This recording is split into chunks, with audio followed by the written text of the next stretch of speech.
Hello les marathoniens, j'espère que vous allez bien et aujourd'hui on va parler d'un sujet qui est vraiment important parce que rien que cette semaine j'ai eu 3 emails à ce sujet. On va parler du temps, c'est-à-dire trouver le temps de pratiquer, trouver le temps en fait de devenir meilleur à la guitare quand on est passionné et que justement on est débordé, on a une vie bien remplie. Comment est-ce que l'on fait ? Donc dans ce podcast, je vais vous partager un petit peu le programme que je suivrais si j'avais que 20 minutes à consacrer à la guitare tous les jours. Quelques conseils pour vous donner également envie de continuer quand vous n'avez pas du tout de temps, et puis aussi une astuce pour vous forcer si vraiment vous êtes vous êtes vraiment motivé, mais que vous voulez un petit peu un coup de pied là où il faut pour avancer. Alors je voulais commencer par vous dire déjà que vous avez le temps. C'est-à-dire que si on supprimait la télévision, même YouTube, moi par exemple sur YouTube je regarde de moins en moins de choses finalement. Si on supprimait les réseaux sociaux, pareil, les réseaux sociaux j'ai commencé à vraiment les supprimer un peu de ma vie.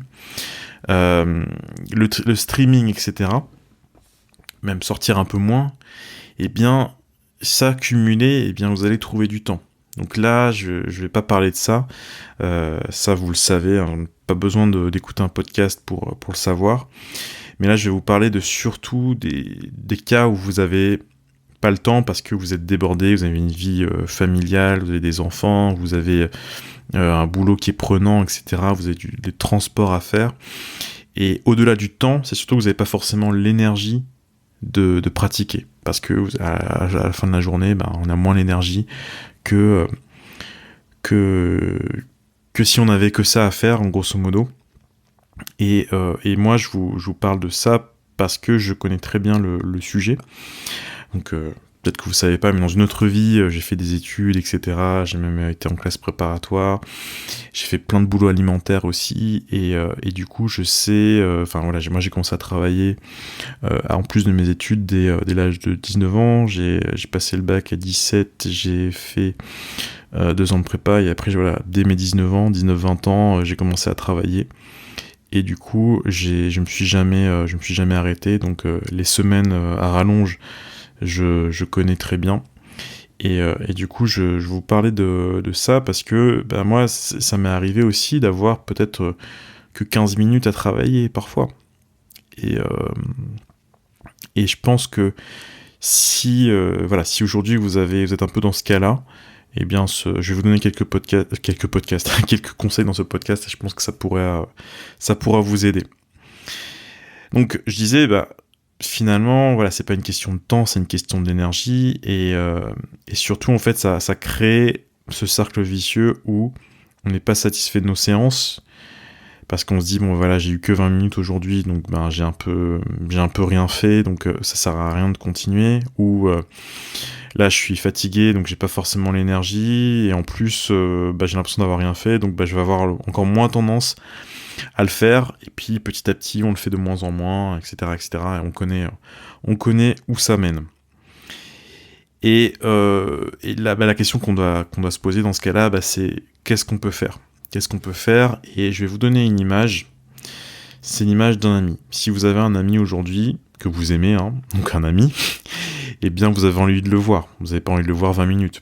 Si vous voyez que 20 minutes, eh bien qu'est-ce que vous allez faire ? Vous allez juste faire le strict minimum, c'est-à-dire lui prendre de ses nouvelles. Ok, comment ça va ? Et puis prendre des nouvelles de la famille, parler peut-être d'un sujet, et puis c'est terminé. Et en musique, c'est pareil. Si vous avez que 20 minutes, il faut faire le strict nécessaire, il faut aller à l'essentiel, et peut-être zapper quelques sujets. Par exemple, si vous avez envie de faire un sujet qui est pas hyper important, travailler le déchiffrage. Alors c'est bien, mais si vous avez que 20 minutes, c'est peut-être pas le moment de consacrer à ça. Peut-être que justement, ce qu'il faut faire quand on a que 20 minutes, c'est avoir un programme extrêmement simple, c'est-à-dire pas de programme où finalement vous allez juste jouer un morceau, improviser, et c'est tout. D'ailleurs, c'est ce que moi je ferais, c'est-à-dire que si j'avais que 20 minutes, je passerais peut-être 1 ou 2 minutes à juste me préparer un peu, on va dire, mentalement, c'est-à-dire prendre un exercice très très simple, mettre un métronome et juste jouer quelque chose de très très simple pour m'échauffer et aussi me mettre un peu dans le bain. Et après, le reste du temps, eh bien, je travaillerai juste peut-être un standard, je travaillerai le thème, un peu l'improvisation, peut-être un peu l'accompagnement, donc un peu les trois, mais sous la forme de, voilà, d'une seule activité que je peux faire en 20 minutes, où surtout, en fait, ce qui compte, c'est d'avoir ce sentiment d'accomplissement. C'est-à-dire qu'à la fin de la séance, vous devez vous dire, bon bah voilà, j'ai eu ce moment, j'ai passé un bon moment, et surtout le lendemain, bah, ça me donne envie de continuer. Donc voilà, si vous avez que 20 minutes aujourd'hui, eh ben, n'essayez pas d'avoir un programme compliqué, du type 3 minutes, je vais travailler les gammes majeures, 3 minutes les gammes mineures harmoniques, 3 minutes les gammes mineures mélodiques, après je vais travailler jam steps pendant 3 minutes, et voilà, ça marche pas. Donc si vous avez que 20 minutes, faites au plus simple, faites quelque chose qui vous donne envie de continuer, et qui va surtout à l'essentiel. Donc, une fois qu'on a dit ça, bah, ok, c'est sympa, mais qu'est-ce qu'on peut faire quand même pour progresser ? Alors déjà, si vous faites ça, bah, je pense que vous allez sur le long terme progresser. Ce que je ferai, et je pense que ça, la majorité des gens qui ont même qui sont débordés, peuvent le faire, c'est essayer de trouver quand même une séance en plus dans la semaine où vous avez un peu plus le temps, de sorte que vous puissiez approfondir certains éléments. C'est-à-dire que par exemple, je sais pas moi, en fin de semaine, vous avez 1 ou 2 heures, bah, faites un travail un peu plus en profondeur. Peut-être que voilà, vous êtes en train de relever une phrase, peut-être que vous êtes en train de relever une phrase de Sonny Rollins, j'étais en train d'écouter Sonny Rollins juste avant, peut-être que vous étiez en train de relever une phrase de Sonny Rollins, et peut-être que vous avez 2 heures à consacrer à ça, pour essayer d'étudier, essayer de la relever, essayer de la replacer dans une impro, mais n'essayez pas forcément de le faire tous les jours si vous avez que 10 minutes à le faire. Je pense que vous pouvez avoir ce moment un peu plus long en fin de semaine pour justement approfondir certaines choses, que ce soit travailler même un peu la technique, ou travailler la connaissance du manche, ou travailler ces éléments-là, de sorte que cette séance aussi vous donne un tempo pour la semaine qui vient. Par exemple, si vous avez relevé Sonny Rollins le dimanche, et bien tout le reste de la semaine, et bien vous allez avoir une phrase à travailler que vous allez pouvoir replacer dans le morceau que vous êtes en train de travailler, et de sorte que petit à petit, même si même si le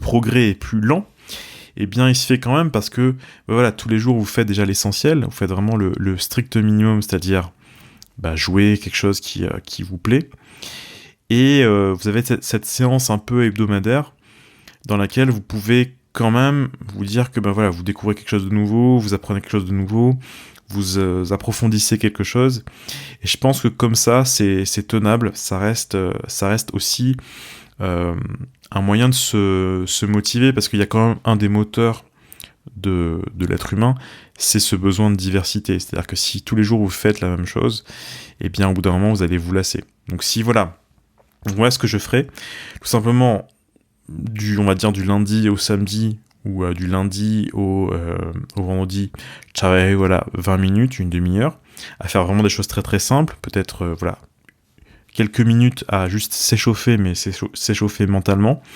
Ensuite, avec un travail de gamme ou je ne sais quoi, d'arpège, de triade ou autre. Ensuite, je travaillerai juste un morceau, en faisant vraiment des choses très très simples, le thème, l'improvisation, les accords, et voilà. Et après, je me consacrerai peut-être une séance un peu plus longue le week-end, où je ferai peut-être un relevé, où je travaillerai un peu plus la technique, où j'essaierai de découvrir un nouvel accord, et j'essaierai de le replacer. Et comme ça, je pense qu'on arrive à avoir quelque chose qui est à la fois tenable sur le long terme, et qui est quand même intéressant pour progresser. Ce qu'il faut garder en tête ici, c'est que même si vous avez peu de temps à consacrer à la musique, eh bien le fait de le faire quand même, ça va payer sur le long terme en fait. Moi j'ai pris des cours avec Cheryl Bailey il y a quelques années, et je me rappelle un jour elle m'avait dit En fait, pratiquer, c'est comme mettre de l'argent sur un compte en banque. Donc c'est très américain comme image, mais je pense que ça parle à tout le monde. Voilà, donc quand vous travaillez, même si c'est pas beaucoup de temps, eh bien vous mettez de l'argent, vous mettez ces minutes dans le compte en banque, vous stackez ces minutes dans le compte en banque, et au bout d'un moment ça paye. Et je pense que c'est bien d'avoir d'avoir cette croyance-là, parce que peut-être qu'aujourd'hui vous êtes débordé pour une raison X ou Y, une raison professionnelle, ou vos enfants, ou je ne sais quoi, vous avez beaucoup de temps de transport, ou je ne sais quoi. Et peut-être que ça va durer même des années, hein, ça peut. Et je vous parle en connaissance de cause. Peut-être que ça va durer des années, mais si vous avez cette croyance que en le faisant quand même, vous allez progresser sur le long terme, et surtout si au quotidien votre séance elle vous apporte quand même un certain plaisir, un certain bonheur peut-être, parce que voilà, vous avez fait quelque chose, vous avez l'impression d'avoir accompli quelque chose, eh bien ça va payer. Et voilà, si vous doutez, si vous êtes dans cet état d'esprit où vous dites bon voilà, le soir j'arrive, je suis pas motivé, en plus de ça, eh bien je suis pas j'ai que 20 minutes, donc ça va servir à rien, et en plus de ça je sais pas si je suis fait pour ça, ou ou toutes les excuses qu'on peut se raconter. Eh bien dites-vous que voilà, j'ai que 20 minutes aujourd'hui, ce week-end je vais bosser un peu plus, mais je vais continuer, je vais pas lâcher, je vais vraiment avoir cet état d'esprit où je me projette sur le long terme, je continue à le faire, quoi qu'il arrive, quoi qu'il se passe. Et comme ça, eh bien je pense que un jour ou l'autre, eh bien vous allez progresser, arriver à quelque chose qui va vous satisfaire. Alors on n'est jamais vraiment satisfait en tant que musicien, mais en tous les cas, quelque chose qui sera toujours meilleur que ce que vous aurez peut-être pu croire de vous-même, et ça va marcher comme ça. Donc il faut vraiment pas lâcher, il faut continuer, même si vous n'avez pas beaucoup de temps. Il faut garder cette croyance qu'un jour ou l'autre ça va fonctionner pour vous, parce que justement vous avez rien lâché. Je vais aussi vous parler pour les gens qui sont vraiment un peu désespérés parce qu'ils arrivent pas forcément à trouver la motivation quand ils n'ont pas beaucoup de temps à travailler. Moi, ce que je vous conseille, et ce que moi j'ai fait, c'est inscrivez-vous à un atelier ou un cours ou quelque chose avec un groupe, ou même prenez un prof, et toutes les semaines vous le payez pour l'année s'il faut. Toutes les semaines vous allez au cours, et vous allez voir que vous allez vous motiver, parce que toutes les semaines vous voulez pas arriver en n'ayant rien travaillé. Vous voyez, et je pense que d'avoir cette entre guillemets cette contrainte un peu imposée, un peu forcée, ça vous oblige à trouver le temps de le faire, et surtout ça vous oblige, lorsque vous avez que une demi-heure à travailler, à être vraiment productif. C'est-à-dire que là vous n'êtes pas en train de vous demander bon alors qu'est-ce que je vais faire, voilà. Vous savez que par exemple vous avez un cours là, ou vous avez un atelier là, vous dites que ok, j'ai ça à faire, je le fais, et puis terminé. Donc voilà, pour ceux qui sont vraiment qui ont besoin aussi de cette aide extérieure, ce coup de pied là où il faut en plus, eh bien faites ça, parce que ça fonctionne tout simplement. Voilà, écoutez, on va faire un podcast assez court, hein, puisque vous n'avez pas beaucoup de temps, donc on a tous pas beaucoup de temps, hein. Le temps file entre nos doigts. Donc ce que je pense surtout, ce qu'il faut garder en tête là, voilà, c'est ne lâcher rien, même si c'est pas beaucoup de temps, même si c'est même si vous avez une vie à côté qui est où il y a trop de choses à faire. Eh bien, gardez cette régularité, même si c'est pas beaucoup de temps, et puis vous allez voir qu'un jour vous allez vous-même être surpris par vos avancées. Moi, je vous retrouve pour une prochaine vidéo ou podcast, et puis voilà, merci d'avoir écouté ce podcast, à très bientôt.